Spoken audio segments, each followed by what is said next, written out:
Como baixar arquivos de usuário remoto? Primeiro, vá ao downloader de arquivos compartilhados EasyZip. Peça ao remetente o código de compartilhamento ou link gerado usando a ferramenta de transferência de arquivos P2P do EasyZip. Clique em Conectar, o EasyZip estabelecerá a conexão. Ele listará todos os arquivos compartilhados pelo remetente.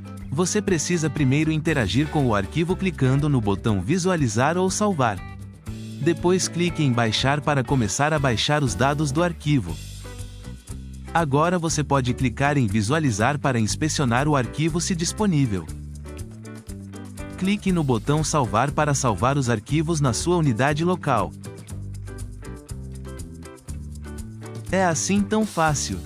Espero que isso ajude. Por favor, clique no logo e se inscreva, significaria muito para nós.